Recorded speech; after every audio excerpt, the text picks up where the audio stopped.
Phone রাখার পর মিষ্টি বলল, ভাইয়া তুই কি করতে চাইছিস বলতো? আমি তো কিছুই বুঝতে পারছি না। আর রূপা আপুর সাথে কি করবি?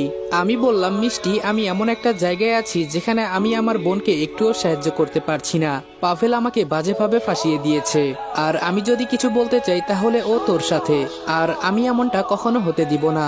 মিষ্টি আমাকে জড়িয়ে ধরে বলল, মানুষের চাচাতো ভাইরা কত ভালো হয়, আর আমাদের চাচাতো ভাই। আমি বললাম, সবাই তো আর এক হয় না রে মিষ্টি।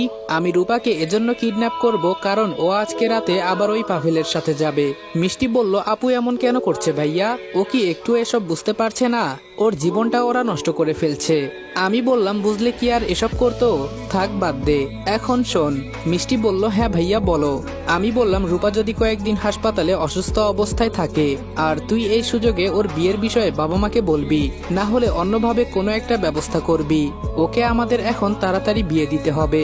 মিষ্টি বলল, ভাইয়া এখন ওকে বিয়ে দেওয়া ঠিক হবে না, পরেও বিয়ের পরেও এসব করে বেড়াবে, আর একটা সংসার খুব তাড়াতাড়ি ভেঙে যাবে। আমি বললাম, তাহলে আমরা আর কি করব? মিষ্টি বলল, যেভাবে চলছে চলতে দে, একদিন সময় হলে ও নিজেই বুঝবে। আমি বললাম, কিন্তু ও তো আমাদের বড় বোন, আমি তো ওকে এই অবস্থায় দেখতে পারবো না। মিষ্টি আমার কথা শুনে হাসতে হাসতে বলল, কাকে তুই বড় বোন বলিস? যে কিনা তোর উপর মিথ্যা অপবাদ দিতে একটুও ভাবে নাই। ও কিভাবে এটা করতে পারলো বল? ও তো আমাদের একই মায়ের পেটের বোন, কেন এমন করলো বল? হঠাৎ শুনি দরজায় কে জানি কড়া নাড়ছে। আমি একটু ঘাবড়ে গিয়ে বললাম, এখন কি হবে? মিষ্টি আমাকে ধমক দিয়ে বলল, তুই চুপ থাকতো, এত চিন্তা করিস না, আর তুই আমার বড় ভাই, কে কি বলল সেটা আমি দেখে কি করব। মিষ্টি দরজা খুলে দেখে আম্মু দাঁড়িয়ে আছে। আম্মু তাড়াতাড়ি মিষ্টিকে জড়িয়ে ধরে বলল, মা ও তোর সাথে কিছু করে নাই তো? ওর মতো পশু না জানি আর কি কি করতে পারে। এই কথা বলে আম্মু মিষ্টিকে ছেড়ে আমার কাছে এসে আমার গালে জোরে চড় দিয়ে বলল, তোর সাহস কি করে হয় এখন আবার আমার ছোট মেয়ের উপর নজর দিস? মিষ্টি আম্মুকে আটকে বলল, ছি আম্মু, তোমার লজ্জা করে না এসব বলতে? ও আমার ভাই হয়। আম্মু মিষ্টির দিকে তাকিয়ে বলল, ও তোর বোনের সাথে? মিষ্টি আম্মুকে থামিয়ে দিয়ে বলল, বাহ আম্মু বাহ, আমার ভাইকে তুমি এই চিনলে, যে কিনা রূপা আপুকে মায়ের মতো দেখে, আর আজকে তার বিরুদ্ধে এসব বলে ওকে শাস্তি দিচ্ছ। আমি মিষ্টিকে বললাম, থাক মিষ্টি, বাদ দে এসব, তুই এখান থেকে যা। মিষ্টি জোরে চিৎকার দিয়ে বলল, আমি এখানে সবকিছু ভিডিও করেছি, তোমরা বাহিরে গিয়ে লাইভ দেখো। একজন ভাই তার বোনকে কেমন ভালোবাসে তোমরা তাই দেখো। আমার আজকে বলতেও লজ্জা হয়, আমি আমার ভাইয়ের সাথে থাকলে সবাই আমাকে সন্দেহ করে। একজন বোন তার ভাইয়ের কাছে এতটাই নিরাপদ যেটা বলার বাহিরে। আর রূপা আপুর কথায় তোমরা আমার ভাইকে ত্যায্যপুত্র করলে না? ঠিক আছে, একদিন ঠিকই বুঝবে তোমরা। এখন তুমি এখান থেকে যাও, আমার ভাইয়ের সাথে আমার কিছু কথা আছে। আম্মু এবার আমার দিকে তাকিয়ে বলল, কিন্তু? মিষ্টি রেগে গিয়ে বলল, সবকিছু ভিডিও করেছি, বাহিরে গেলেই দেখতে পারবে। তোমরা তো আর আমার ভাইকে বিশ্বাস করো না। আমাদের দুই ভাই বোনকে দয়া করে বিরক্ত করবে না। আর তোমার বড় মেয়েকে একদিন জিজ্ঞেস করিও তার ভাই কি সত্যি তার সাথে খারাপ কাজ করেছে। মিষ্টি আম্মুকে রুমের বাহিরে দিয়ে দরজা বন্ধ করে আমার কাছে এসে আমাকে জড়িয়ে ধরে কান্না করতে করতে বলল, ওই রূপার জন্য আজকে এই অবস্থা তোর, ওকে আমি ছাড়বো না। মিষ্টির মুখ ধরে বললাম, এই দিকে তাকা। মিষ্টি বলল, হুম বল। মিষ্টির চোখের পানি মুছে বললাম, ছোট থাকতে তোকে কত কোলে নিয়েছি, তুই আমার কোলে কতবার হিসি করে দিয়েছিস জানিস? মিষ্টি আমার মুখ ধরে বলল, ভাইয়া এসব এখন বলা লাগে?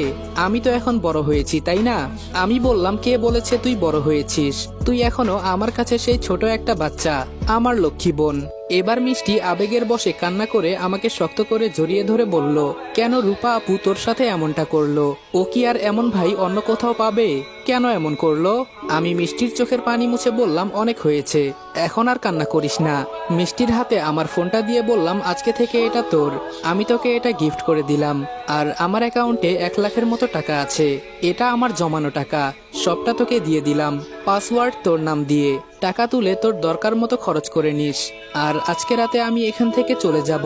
মিষ্টি বলল, না ভাইয়া, আমার এসব কোনো কিছুর দরকার নেই, তুই এখানেই থাকবি, আমি দেখব তোকে কে কি করে।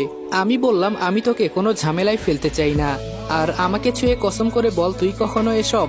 আমি কিছু বলার আগে মিষ্টি আমার মাথায় হাত দিয়ে বলল, তোর কসম করে বলছি, আমাকে বিশ্বাস কর, তুই দরকার হলে নিজের জীবন নিজে শেষ করে দিব, তাও এসব কাউকে বলবো না। আমি বললাম, লক্ষ্মী বোন আমার, এখন তুই যা, আমি কিছুক্ষণ পরে চলে যাব। মিষ্টি বলল, ভাইয়া তোকে ছাড়া আমি কিভাবে থাকবো বল? আমি বললাম, অবশ্যই পারবি থাকতে। মিষ্টি বলল, তোর সাথে কিভাবে যোগাযোগ করব? আমি বললাম, কিছু করার দরকার নেই, আমি একদিন তোর জন্য এখানে আসব। মিষ্টি বলল, আসবি তো জানি, তবে সুন্দর দেখে একটা ভাবি নিয়ে আসবি। আমি মুচকি হেসে বললাম সে সময় হলে আনবো। মিষ্টি ফোনটা নিয়ে বলল, এটা আমি রেখে দিলাম, আমার টাকার দরকার নেই, ওইটা তুই খরচ করবি কেমন? আমি বললাম সাজিদকে তো বলেছিলাম, ও কি করছে কে জানে। আবার দরজায় কে জানি টোকা দিল। মিষ্টি একটু জোরে বলল, দরজা খোলাই আছে, জোরে ধাক্কা দাও খুলে যাবে। আর সাথে সাথে দরজা খুলে পাভেল রুমের ভেতরে ঢুকলো। আমার দিকে তাকিয়ে পাভেল হাসি দিয়ে বলল, মিষ্টি তুমি এখন এখান থেকে যাও, তোমার ভাইয়ের সাথে আমার কিছু পার্সোনাল কথা আছে। আমি মিষ্টিকে ইশারা করে বললাম, তুই এখন এখান থেকে চলে যা, আর আমার কিছু হবে না, তুই কোনো চিন্তা করিস না। মিষ্টি আমার দিকে তাকিয়ে কোনো কথা না বলে চুপচাপ চলে গেল। মিষ্টি চলে যাওয়ার পর পাভেল বলল, এখন চুপচাপ আমার পেছনে পেছনে আয়, কোনো কথা বলবি না, না হলে কি করব জানিস তো। পাভেলের কথা মতো আমি ওর পেছনে যেতে লাগলাম। ও আমাকে ওর রুমের ভেতরে নিয়ে গেল। পাভেলের রুমের ভেতরে ঢুকে আমি তো আবার নতুন করে বড় একটা শখ খেলাম, কারণ পাভেলের বিছানার ওপর ওর ভাইকে বেঁধে রেখেছে, আর এক কোনায় আমার বড় বোন রূপা অর্ধনগ্ন হয়ে দাঁড়িয়ে আছে।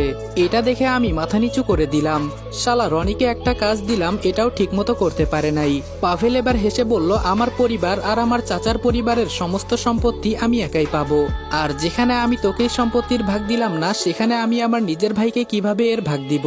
কি বলিস রূপা?